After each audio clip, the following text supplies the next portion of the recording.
They promised fire from the sky. They delivered graves. Man, what a chilling way to open a chapter, right? That observation kicks off Chapter 10 of Dr. Egako's deep dive into ideological conflict, the death of Utopia. And it immediately sets a very stark, very real tone for our explainer today. We're looking at exactly what happens when the promise of a perfect future collides with the messy, on-the-ground reality of human lives. Welcome to this explainer. I'm so glad you're here today because we're diving deep into some seriously fascinating source material. We're zeroing in on Chapter 10 of the book, really focusing on its most compelling arguments. We're going to explore this massive philosophical clash, the battle between utopian revolution and democratic reform.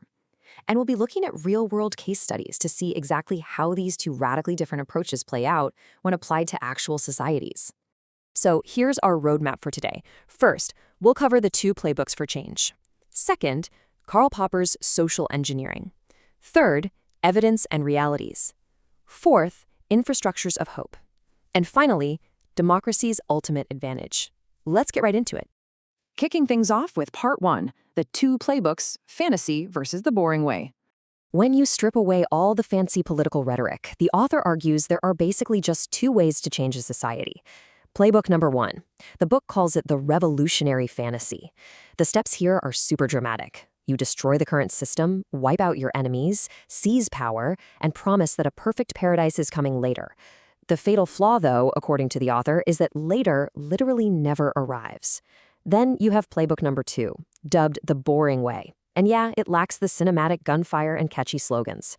Instead, it's just a loop. Fix one problem, see if the fix works, fix the next problem, vote out leaders who mess up, and repeat. It's completely unglamorous, but as the author argues, it is the only playbook that actually produces real, tangible results. Moving on to Part 2. Let's look at the philosophy behind all this with Karl Popper's social engineering. To really unpack these playbooks, the author anchors the discussion in the work of the renowned 20th century philosopher Karl Popper. Specifically, he championed a concept called piecemeal social engineering. Sounds academic, but it's really just the idea of improving society through small, completely reversible reforms. You spot a specific problem, you try a solution, you evaluate the results, and here's the kicker, you revise it if you got it wrong. This is basically the heartbeat of the democratic method. It operates on the humble assumption that, hey, humans are fallible. Our leaders make mistakes, so our policies need constant, rigorous testing and adjustment. Now, contrast that with Popper's definition of utopian engineering. This is the attempt to literally create heaven on earth by completely replacing society through a violent revolution. The book maps this directly onto the approach of armed insurgencies, like the CPP-NPA in the Philippines. And the author highlights a really dangerous trap here. Utopian thinking demands absolute perfection. So when the revolution inevitably fails to deliver heaven on earth, the ideology itself is never questioned.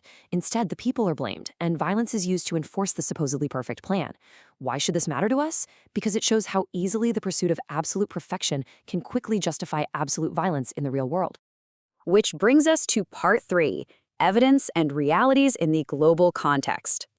Okay, so how do these theories actually play out in real life? The author maps these utopian philosophies onto global historical events, and honestly, a pretty stark pattern emerges. In the USSR, the promise of a workers' paradise resulted in gulags and famine. Under Mao and China, the promise of equality led to the Great Famine and an estimated 45 million dead. In Cambodia, the push for a classless society yielded the killing fields, with 1.7 million lives lost. And in North Korea, liberation resulted in a hereditary dictatorship.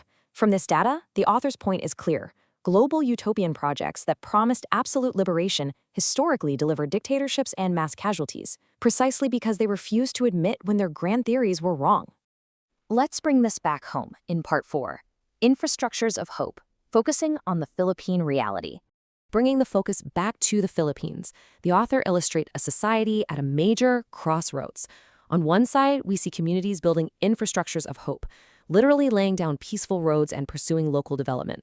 On the other side, we see communities trapped in the destructive cycle of revolutionary conflict, armed struggle, and destruction, what the book calls infrastructures of fear. It's a very literal split screen of a society choosing between building itself up or burning itself down.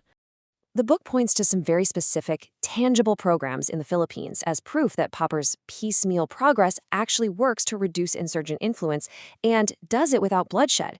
We're talking about surprisingly effective initiatives like the Barangay Development Program, which is bringing vital things like water systems and farm-to-market roads right into former conflict zones. Then there's ECLIP, which allows former rebels to surrender peacefully and reintegrate into society. And the Bangsamoro Organic Law, proving that incredibly complex, decades-old grievances can actually be addressed through dialogue and legislation. These are the literal bricks replacing the bullets. So here's a really crucial point the author makes, and it's central to understanding this entire dynamic. Armed insurgencies actively hate reform. Now, you might be wondering why. Well, because reform proves that violent revolution is simply unnecessary. Think about it. An insurgency requires a broken system to justify its own existence. That means something as simple, boring, and practical as a newly paved road or a functioning local school acts as a direct antidote to ideological extremism. And this builds directly into why the demographics of these movements are shifting so much today. The book notes that modern Filipino youth are actively rejecting the ideology of 1968. I mean, they want Wi-Fi, not war. They want careers, not to hide out in caves.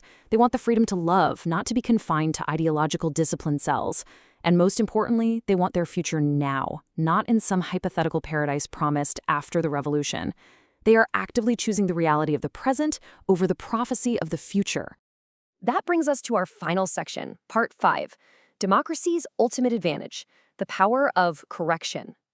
To conclude this deep dive, the book gives us a final verdict on why open, democratic societies, despite all their messy flaws, ultimately prevail. Popper's approach to reform is gradual. It centers on actual human lives rather than rigid theories. It's fundamentally democratic, and above all, it is correctable. Conversely, the revolutionary approach is catastrophic. It places ideology way above human life, it heavily trends toward totalitarianism, and its actions, especially the violent ones, are completely irreversible. So the core takeaway here? Democracy is a self-correcting system. If a policy fails, you revise it. But a communist revolution, as analyzed here, is a self-protecting system. If it fails, it can't admit error, so it just ends up punishing the critics instead. Which leaves us with this incredibly provocative thought from Karl Popper himself. Instead of asking who should rule and crossing our fingers for a perfect leader or some perfect ideology, Popper asks this: how can we so organize political institutions that bad or incompetent rulers can be prevented from doing too much damage? Man, what a brilliant shift in perspective. It really leaves us to ponder how democracy's absolute greatest strength isn't perfection, it's its ability to admit its mistakes, fix them, and keep moving forward without needing to burn the house down. Thank you so much for joining me on this explainer. Keep learning, and I'll catch you next time.